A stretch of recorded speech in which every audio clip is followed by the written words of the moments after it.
I'm passionate about it. I like the physical activity, but I also like the fact that it's doing something great for the environment. I think it's a fantastic initiative, and I can't wait to see it throughout the whole country.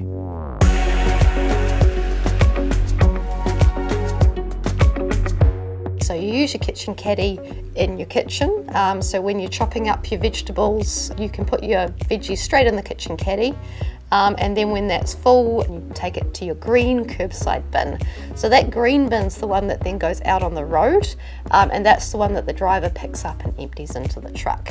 I really would like to give a shout out to all of our suppliers, so the drivers that are on the ground picking the bins up in rain or shine, and also our people that are making the bins in the warehouse, and then the people that deliver the bins as well, loading them onto the trucks, driving around every day to drop off a new bin or to fix a broken bin. It's innovation and technology, but also jobs for people in terms of collections. Service providers go through a significant amount of training, up to 6 to 8 weeks of it, and ongoing even after they start the service.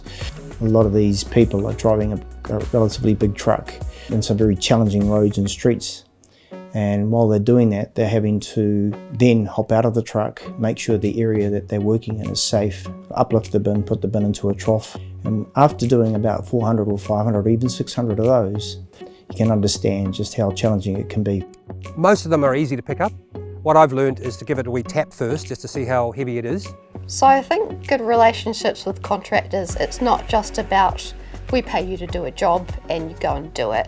It's about having a good relationship so that there's give and take. So when things go wrong, potentially from the customer side, we've got a contractor that's really on board and keen to help out and get the best for Auckland. So all three providers have been particularly supportive, and that comes down to the sheer level of transparency that we've built in those relationships.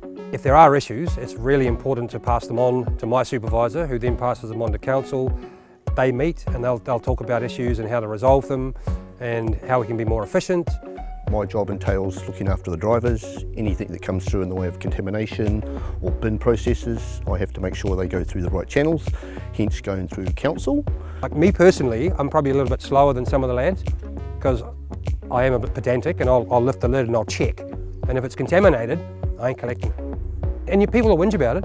You know, they're like, oh, you didn't pick this up, and like, perfect. Why didn't I pick it up? Now I can tell you, because it had this, this and this in it. We have two sets of tags. We have the orange tag, which just basically highlights to members of the public that there are items in their food waste bin that shouldn't be there. We've taken it, but we're raising it to their attention. So that gets recorded. If it continually happens, we'll use the red tag, which basically means we're not taking your bin.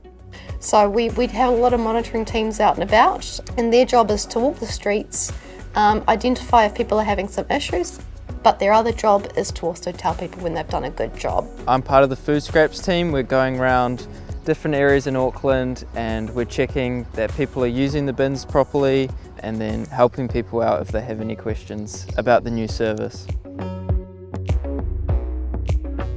You get the feedback from people whether you like it or not.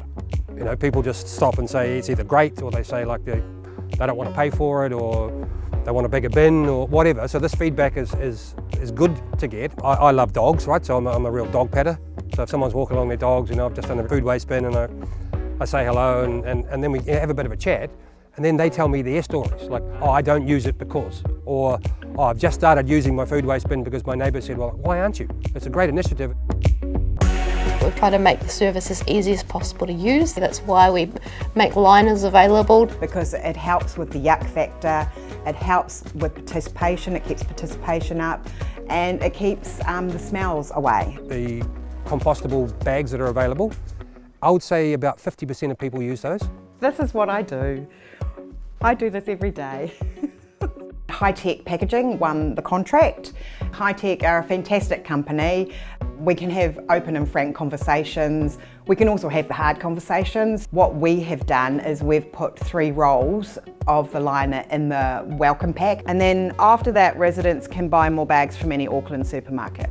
My top advice would be to plan and plan for things to not quite work out the way that you think they're going to be. Just with supply chains as they are, just be prepared that things might change. Plan for what your residents are going to need, plan for how your contractors are going to be able to get ready, and just have open communication with all your suppliers, and you'll get there.